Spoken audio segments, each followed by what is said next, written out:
Parlons accord minier entre l'Union européenne et le Rwanda. Nous disons que la République démocratique du Congo doit se tourner aujourd'hui et officiellement vers la Chine, la Russie. Notre survie en dépend. En voici l'explication. La République démocratique du Congo vit une guerre imposée injuste dans sa partie orientale où les rébellions et groupes armés soutenus par le Rwanda, l'Ouganda, et aujourd'hui nous savons que la guerre est aussi soutenue par l'Union européenne, une guerre qui a fait près de 10 millions de morts depuis 3 décennies dans la population congolaise. De nombreux rapports de l'ONU ont documenté les invasions et les pillages du Rwanda de Paul Kagame, de son armée et de ses alliés en République démocratique du Congo. L'ONU a, dans son rapport le plus récemment publié, accusé le Rwanda d'être la puissance derrière le groupe armé rebelle, groupe de terroristes M23, qui a repris la guerre dans les provinces de l'Est du Congo, la guerre qui a déjà coûté beaucoup de vies à la population congolaise. Aujourd'hui, la signature du protocole d'accord entre l'Union européenne avec le Rwanda, un pays qui n'a pas de minerais dit critiques, dans son sous-sol est un acte d'encouragement donné au Rwanda pour continuer le pillage systématique des ressources naturelles congolaises, comme l'a si bien dit le président Félix Tshisekedi dans ses réactions contre cet accord. Ce qui est intéressant est de voir que l'Union européenne, qui est toujours, ou qui s'est toujours proclamée, toute seule d'ailleurs, comme donneur de leçons sur le respect des droits de l'homme, dévoile sa vraie face, celle d'un coupable de vol qui achète deux produits d'un recelaire. L'Union européenne, donc, est aujourd'hui impliquée dans le recel des minerais de sang qui lui sont vendus par le Rwanda. Cette réalité vient de confirmer la vérité contenue dans le dicton « L'assassin revient toujours sur le lieu de son crime ». Une vérité pour nous dire que l'assassin finit toujours par se faire pincer par des actes inconsidérés et irresponsables. Pensons et voyons les actes de l'Union européenne aujourd'hui.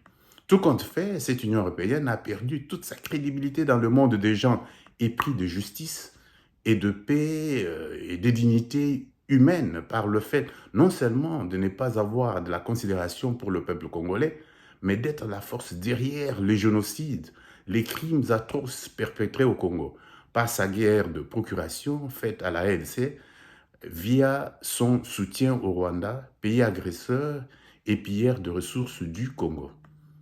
En ce moment précis où la RDC joue la carte de son destin, où elle est en guerre contre toutes les puissances des ténèbres, après autant d'années de désolation, la RDC se trouve ainsi dans un tournant décisif pour la quête de la paix, afin de sortir son peuple du tourment qu'il vit à la suite des agendas bien connus de pays voisins, principalement le Rwanda et l'Ouganda, avec la complicité de la communauté internationale dans la perspective de jouir indûment de ses ressources naturelles au détriment de ces populations plongées dans une misère noire.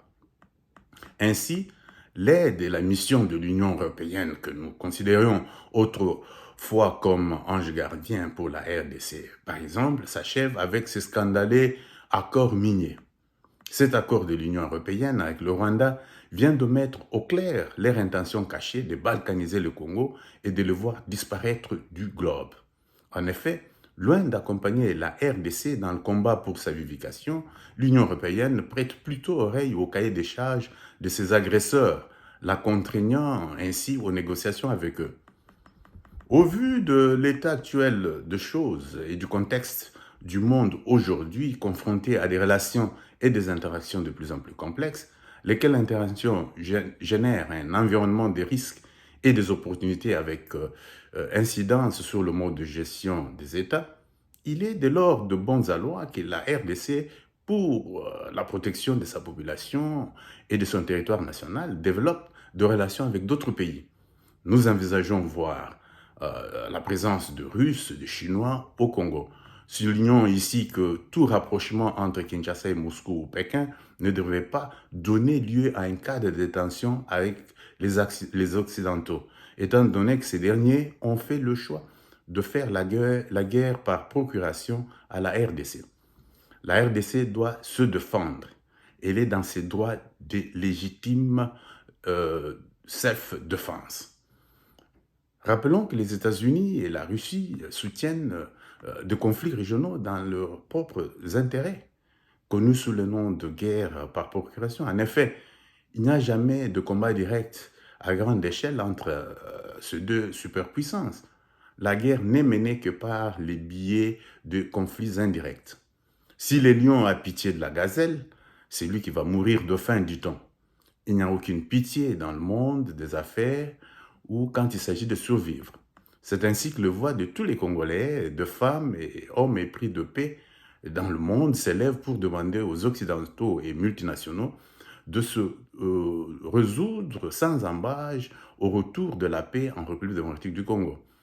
Cet appel à la paix qui constitue un cri de détresse reste ignoré par la communauté internationale jusqu'à nos jours pour des raisons bien évidentes.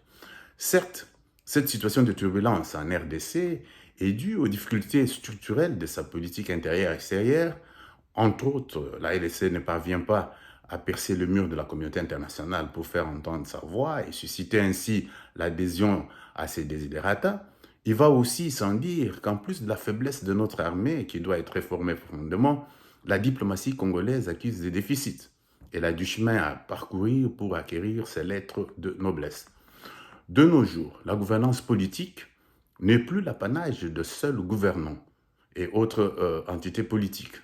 D'autres acteurs socio-économico-politiques ont appris à se jeter en scène pour une interaction saine et productive. Tel est le cas de Congo Action pour la diplomatie agissante, en sigle CADA, qui joue un rôle de supplétif à la diplomatie congolaise pour accompagner celle-ci. CADA demande que la République démocratique du Congo obtienne officiellement une coopération militaire et technique de la Russie et de la Chine de manière à reprendre toutes les localités minières occupées illégalement par le Rwanda avec la complicité de l'Union européenne, afin d'assurer le contrôle effectif et efficace de ressources naturelles de la République démocratique du Congo. CADA rassure au chef de l'État qu'aujourd'hui, le contexte géopolitique a évolué. Il a un grand défi à relever, celui d'assurer une bonne gouvernance et asseoir son autorité sur l'échiquier mondial. Le chef de l'État doit assumer pleinement ses responsabilités pour le respect et la préservation de la souveraineté de la RDC.